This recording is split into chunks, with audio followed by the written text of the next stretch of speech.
ಬೆಳಿಗ್ಗೆ ಬೇಗನೆ ಎದ್ದ ಆರೋಹಿ ಫ್ರೆಶ್ ಆಗಿ ತಲೆ ಇನ್ನೂ ಒಣಗದೇ ಇರುವುದರಿಂದ ಟವೆಲ್ನಲ್ಲಿ ಸುತ್ತಿ ಹೊರಗೆ ಬಂದಾಗ ಆಶಾ ಅವರನ್ನು ಬಿಟ್ಟು ಇನ್ನೂ ಯಾರೂ ಎದ್ದಿರಲಿಲ್ಲ. ಅವಳನ್ನು ಕಂಡು ಆಶಾ ಅವರು, ಅರೆ ಅರು, ಏನಮ್ಮ ಇಷ್ಟು ಬೇಗ ಎದ್ದಿದ್ದೀಯಾ? ಇನ್ನೂ ಸ್ವಲ್ಪ ಹೊತ್ತು ಮಲಗುವುದು ತಾನೇ ಎನ್ನಲು, ಇಲ್ಲ ಅಮ್ಮ, ನನಗೆ ಬೇಗ ಎದ್ದು ರೂಢಿ ಅಮ್ಮ, ನಾನು ರಂಗೋಲಿ ಹಾಕಿ ತುಳಸಿ ಪೂಜೆ ಮಾಡಲ್ಲ ಎಂದು ಅಂಜಿಕೆಯಿಂದ ಅವರ ಮುಖವನ್ನು ನೋಡಲು, ಅಯ್ಯೋ ಹುಚ್ಚಮ್ಮ, ಇದು ನಿನ್ನ ಮನೆ, ನೀನು ನನ್ನ ಕೇಳ್ತಾ ಇರೋದು ಎಷ್ಟು ಸರಿ? ಹೋಗು ಪುಟ್ಟ, ರಂಗೋಲಿ ಹಾಕಿ ತುಳಸಿ ಪೂಜೆ ಮಾಡು ಎನ್ನಲು ಖುಷಿಯಿಂದ ಹೊರಗೆ ಹೋದಳು. ಬೆಳಿಗ್ಗೆ ಬೇಗನೆ ಎದ್ದ ಅರ್ಜುನ್ ಜಿಮ್ ರೂಮಿಗೆ ಹೋಗಲು ಮೇಲೆ ಬಂದ ಅರ್ಜುನ್ ಆಕಸ್ಮಿಕವಾಗಿ ಕೆಳಗೆ ನೋಡಲು ಅವನ ಕಣ್ಣುಗಳು ಬೇರೆ ಕಡೆಗೆ ಹೊರಳಿಸಲು ಆಗದಂತೆ ಒಂದೇ ಕಡೆಗೆ ತಟಸ್ಥವಾಗಿ ನಿಂತವು. ಪದೇ ಪದೇ ತೊಂದರೆ ಕೊಡುವ ಮುಂಗುರುಳನ್ನು ಕಿವಿಯ ಹಿಂದೆ ಸಿಕ್ಕಿಸಲು ಪರದಾಡುತ್ತಾ ರಂಗೋಲಿ ಹಾಕುತ್ತಿದ್ದ ಆರೋಹಿ ಕಂಡವನಿಗೆ ಅವಳು ಒಂದು ಅದ್ಭುತವಾಗಿ ಕಂಡಳು. ರಂಗೋಲಿ ಹಾಕಿ ಹೂವುಗಳನ್ನು ಬಿಡಿಸಿಕೊಂಡು ತುಳಸಿ ಪೂಜೆ ಮುಗಿಸಿ ಯಾರೋ ತನ್ನನ್ನು ಗಮನಿಸುತ್ತಿದ್ದ ಅನುಭವ ಆಗಿ ಹಿಂದೆ ತಿರುಗಿ ಮೇಲೆ ನೋಡಲು ಅರ್ಜುನ್ ಕೈ ಕಟ್ಟಿ ಅವಳನ್ನೇ ನೋಡುತ್ತಾ ನಿಂತಿರುವುದು ಕಾಣಿಸಿತು. ಅವಳು ತನ್ನನ್ನು ನೋಡುವುದು ಕಂಡು ಅರ್ಜುನ್ ಬಾರದ ಕೋಪವನ್ನು ಮುಖದ ಮೇಲೆ ತಂದುಕೊಂಡು ಅವಳನ್ನು ಗುರಾಯಿಸಲು ಹೆದರಿದ ಆರೋಹಿ ತಕ್ಷಣವೇ ತಲೆ ತಗ್ಗಿಸಿ ಅಲ್ಲಿಂದ ಒಳಗೆ ಓಡಿದಳು. ಅವಳು ಹಾಗೆ ಅವನಿಗೆ ಹೆದರಿಕೊಂಡು ಹೋಗಿದ್ದು ಕಂಡ ಅರ್ಜುನ್ ಮುಖದಲ್ಲಿ ಮುಗುಳ್ನಗೆ ಮೂಡಿತ್ತು. ಇವಳು ನಿಜವಾಗಿಯೂ ನನ್ನ ನೋಡಿದರೆ ಹೆದರುತ್ತಾಳಾ ಅಥವಾ ಹೆದರಿಕೊಂಡಂತೆ ನಾಟಕ ಆಡ್ತಾಳಾ?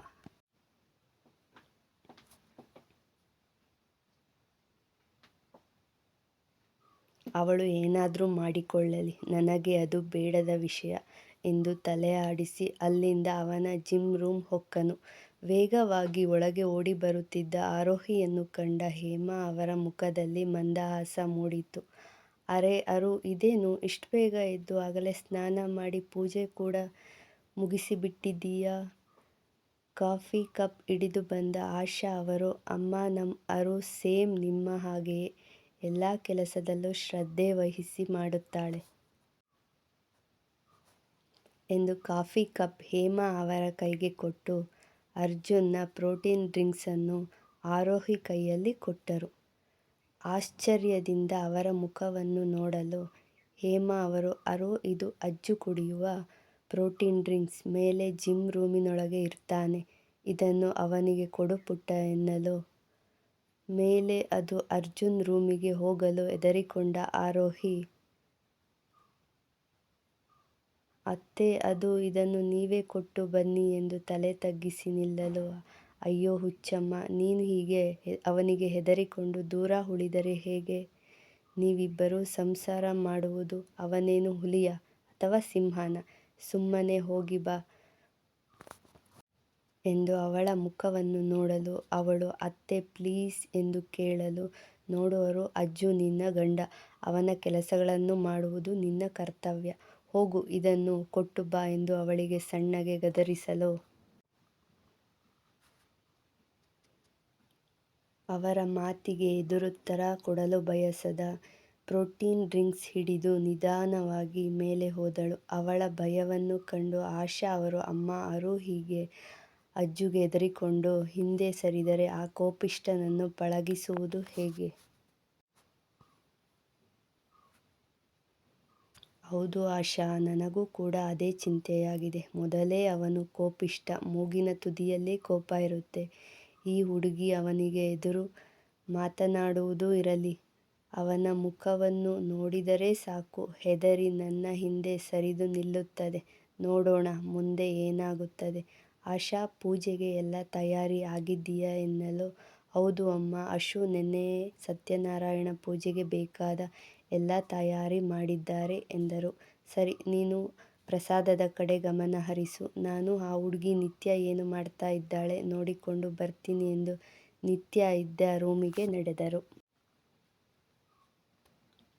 ಇತ್ತ ನಡುಗುವ ಕೈಗಳಿಂದ ಪ್ರೋಟೀನ್ ಡ್ರಿಂಕ್ಸ್ ಹಿಡಿದು ಅರ್ಜುನ್ ಇದ್ದ ರೂಮಿನ ಹೊರಗೆ ನಿಂತು ಹಣೆಯ ಮೇಲೆ ಮೂಡಿದ್ದ ಬೆವರ ಹನಿಗಳನ್ನು ತನ್ನ ಸೆರಗಿನಿಂದ ಒರೆಸಿಕೊಂಡು ಬಾಗಿಲು ತಳ್ಳಿ ಒಂದೊಂದು ಹೆಜ್ಜೆ ಇಟ್ಟು ಒಳಗೆ ಬಂದಳು. ಬಾಗಿಲು ತೆರೆದ ಧ್ವನಿಗೆ ಆರೋಹಿ ಅಲ್ಲಿಗೆ ಬರಬಹುದು ಎಂದು ಕಲ್ಪನೆ ಕೂಡ ಮಾಡದ ಅರ್ಜುನ್, ಆಶಮ್ಮ ಯಾಕಿಷ್ಟು ಲೇಟ್ ಮಾಡಿದ್ರಿ ಎಂದು ಬೆವರ ಹನಿಗಳನ್ನು ಟವೆಲ್ನಲ್ಲಿ ಒರೆಸುತ್ತಾ ತಲೆ ಎತ್ತಿ ನೋಡಲು ಅಲ್ಲಿ ಆರೋಹಿ ಲೈಟ್ ಪಿಂಕ್ ಬಣ್ಣದ ಸೀರೆ ಉಟ್ಟು ತಲೆಗೆ ಕಟ್ಟಿದ್ದ ಟವೆಲ್ ಕೂಡ ತೆಗೆಯದೆ ಪೂಜೆ ಮುಗಿಸಿ ಬಂದಿರುವಂತೆ ಅವಳು ಹಣೆಯಲ್ಲಿ ಇಟ್ಟ ಬಿಂದಿ ಅವಳ ಅಂದವನ್ನು ಮತ್ತಷ್ಟು ಹೆಚ್ಚಿಸಿದೆ. ಅವಳನ್ನು ಈ ಅವತಾರದಲ್ಲಿ ಕಂಡು ಒಂದು ಕ್ಷಣ ಅವನ ಕೈಯಲ್ಲಿ ಹಿಡಿದಿದ್ದ ಟವಲ್ ಕೆಳಗೆ ಬಿದ್ದಿತು. ತಕ್ಷಣವೇ ಎಚ್ಚೆತ್ತುಕೊಂಡ ಅರ್ಜುನ್, ಅರೆ ಇದೇನಿದು, ಇವಳು ಪ್ರೋಟೀನ್ ಡ್ರಿಂಕ್ಸ್ ತಂದಿದ್ದಾಳೆ, ಆಶಮ್ಮ ಎಲ್ಲಿಗೆ ಹೋದ್ರು? ಅವಳ ಕೈಯಲ್ಲಿದ್ದ ಪ್ರೋಟೀನ್ ಡ್ರಿಂಕ್ಸ್ ತೆಗೆದುಕೊಂಡನು. ಅವನು ಪ್ರೋಟೀನ್ ಡ್ರಿಂಕ್ಸ್ ತೆಗೆದುಕೊಳ್ಳುವುದನ್ನು ಕಾಯುತ್ತಿದ್ದ ಆರೋಹಿ ಅವನು ಏನೊಂದು ಮಾತನಾಡದೆ ತೆಗೆದುಕೊಂಡ ನಂತರ ಒಂದು ಕ್ಷಣ ಕೂಡ ಅಲ್ಲಿ ನಿಲ್ಲದೆ ಕೆಳಗೆ ಓಡಿಬಂದಳು. ಹೇಮಾ ಅವರು ನಿತ್ಯ ರೂಮಿಗೆ ಬಂದಾಗ ನಿತ್ಯ ಇನ್ನೂ ಮಲಗಿದ್ದಳು. ಅವಳ ತಲೆ ಸವರಿ, ನಿತ್ಯ ಎದ್ದೇಳಮ್ಮ, ಇವತ್ತು ಪೂಜೆ ಇದೆ, ಬೇಗ ಎದ್ದು ಸ್ನಾನ ಮಾಡಿ ರೆಡಿಯಾಗು ಎನ್ನಲು ನಿಧಾನವಾಗಿ ಕಣ್ಣು ತೆರೆದು ನೋಡಲು ಎದುರು ನಿಂತ ಹೇಮಾ ಅವರನ್ನು ಕಂಡು ತಡಬಡಿಸಿ ಎದ್ದು ನಿಂತಳು. ಸಾರಿ ಅತ್ತೆ, ತುಂಬ ಸುಸ್ತಾಗಿತ್ತು, ಅದಕ್ಕೆ ಬೇಗ ಎಚ್ಚರವಾಗಲಿಲ್ಲ ಎಂದು ತಲೆ ತಗ್ಗಿಸಿ ನಿಲ್ಲಲು, ಸರಿ ಬೇಗ ಹೋಗಿ ಸ್ನಾನ ಮಾಡಿ ರೆಡಿಯಾಗು ಎಂದು ಹೊರಗೆ ಬಂದರು. ಅವರು ಹೊರಗೆ ಬಂದಾಗ ಆರೋಹಿ, ಆಶಾ ಮತ್ತು ಆಶ್ರಯ್ ಪೂಜೆಗೆ ಎಲ್ಲವನ್ನೂ ತಯಾರಿ ಮಾಡುತ್ತಿದ್ದರು.